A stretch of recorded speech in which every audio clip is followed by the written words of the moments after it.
Hey everyone. So I finally got the virtual machine set up on laptop here using VirtualBox. So it's set up as close as I think, probably almost spot on as the one that I was using for the Synology NAS instance. It's still Ubuntu. It's still called Ubuntu Space, and hopefully I took the time to already get Portainer set up. We'll be able to go ahead and try out some container stuff while still waiting, which is great. Alright, so right now I am going to try this. Oh, I haven't switched the tab. Sorry about that. We're going to try something called Pyload, which is a download manager, which kind of threw me for a loop as in today's internet speeds, I didn't think you would need necessarily a download manager due to how fast it is today. The main use of a download manager back in the day when they came around was, dial-up modems, the early days of DSL, but especially for dial-up modems, because you would take hours to download a file. And we're not talking about files that are gigabytes big. We're talking about megs big. And if you got a phone call that somehow got through, it would knock your internet out. If somebody picked up the phone to make a call, it would knock your internet out. Unless you were super rich and had two phone lines. Hey, that's crazy. But just for the heck of it, I want to try this Pyload. As you can see, I've got Portainer up and running on here on this instance already. And we're going to go to Container, Add Container. We want to call this Pyload. And let's see what we need here. We will need the image name. So let's take server, Pyload latest. Put that in our image. Right. Now we need a process user ID, a process group ID, and a time zone. So in environment, we'll add 1, we'll add 2, and we'll add 3. As with my other instance, since I was the initial user that set up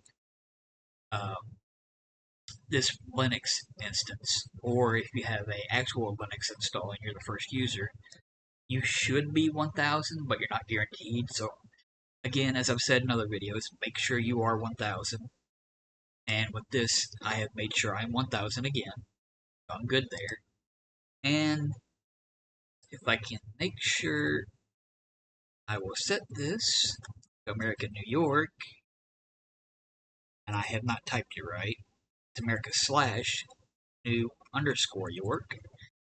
I'll have an EST time. Okay.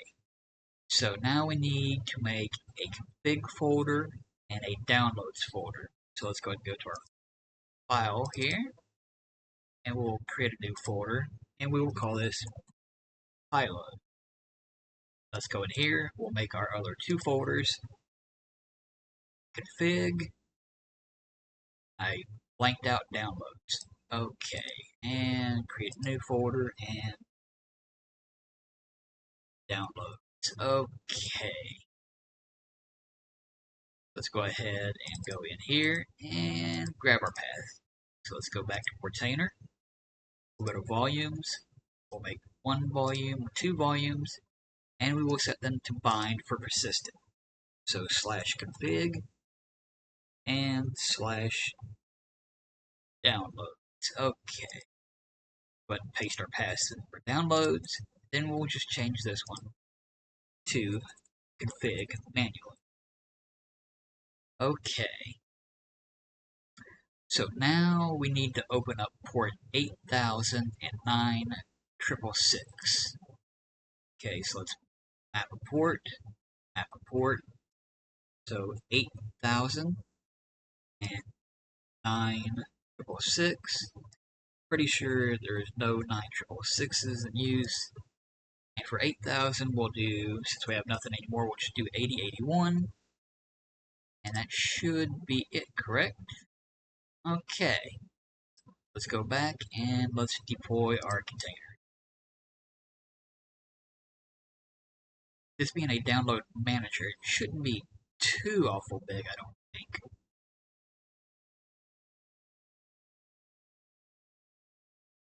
Yeah, there we go. Okay, so we're going to want 80, 80. Let's go back here. 80, 81. We only want localhost on there. Okay, there's Pyload. Did not expect a sign in. So that is my fault. Okay, they're both Pyload. Okay, easy enough. So Pyload and Pyload. Oh, nope. Bad typing on my part. Pyload. Okay, so it's running. We're not using a proxy. We don't have reconnect on. Speed and queue. Okay, so let's look at our add button. Paste your links or upload. Oh, paste your links or upload a container. Oh, it's going to be one of those days. Okay, so we need a link first. So let's do.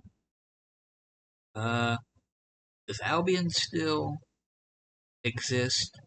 I know that was real big back in the day. Albion Online still exists? It does. Okay, download app. We want your installer link. We'll just copy. Right. So the link, paste. This is Albion Online setup file. Okay, no, I don't want a password. Add. Okay, it says it's downloading.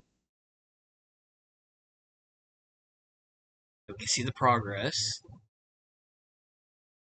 It being a container also, and this being also a virtual machine, it's probably going to be much slower. But it looks like it's downloading. How long has this video been going? 8 minutes. Let's see if we. No, it's going to take a long time. It says it's going to take 3 minutes at 300 kilobits bytes. So yeah, again, if you're doing this on your main setup instead of virtualization, like say you have Docker on your actual Linux machine, this will probably be going at your full internet speed. Or maybe the Albion site is slow. I thought it'd be neat to see if that even still existed these days. Anybody even still play Albion? I think that came out. It came out. I don't remember when it came out. Let's actually check our downloads folder. Albion setup file. Yep, you can actually see the chunks it would use to resume the download. That's crazy that a download manager still exists today. It really is. I really don't want it to be 10 minutes, but uh, I want to see if it actually works. I know on Linux you can't use the exe, but I just wanted to grab it and see if this works at all as part of just trying things out. Not to try to run the exe, but to see if the download manager actually works, which is kind of insane.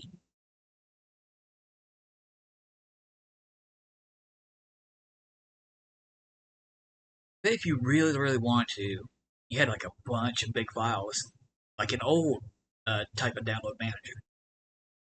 So you have multiple, like, I don't know, games. Like games today, they're like 100 gigs, but we got, fast internet. But say you want to download two or three of them at a time, you can line them all up in your download manager and walk away. And if your internet goes out, you don't lose your progress. Um,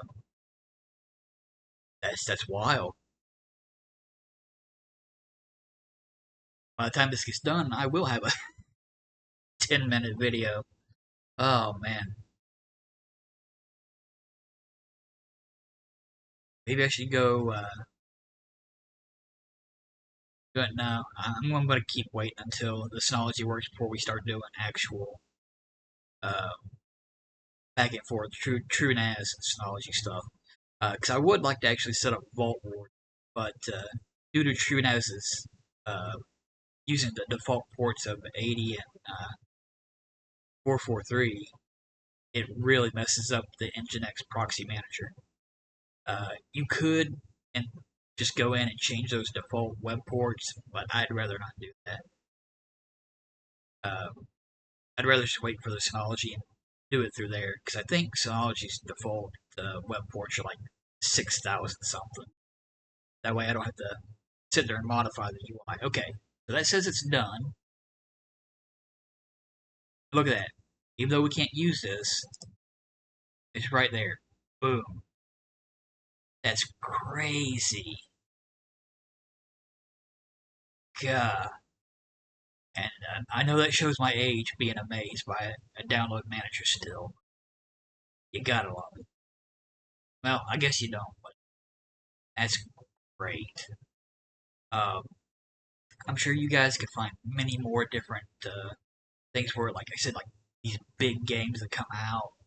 Uh, Maybe even for work, like you got multiple presentations that you need to edit videos together for, but you're not technically connected to the service and you have to download huge files. What if the internet goes out? You've lost your presentation file, and that would just be terrible. But anyway, it works, and I think we're done for this video. That's crazy. Actually, let's go back to Portainer. Yeah, it needs to be an HTTPS request.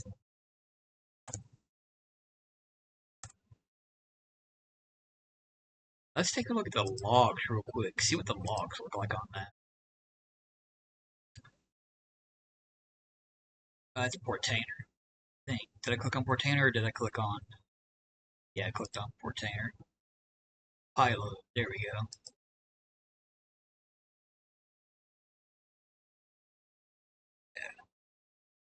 All downloads finished. We didn't get a ton of information on it, but would you stop auto refreshing the logs, please? Um, yeah, actually, it did pull out the hash and stuff. Okay, yeah, never mind. It did actually work like an old school download manager by making the file into chunks where it could resume. That's cool. Okay. Well, anyway, that's it for now, guys. I don't know how useful it'll be for you, but hey, interesting. Have a good one.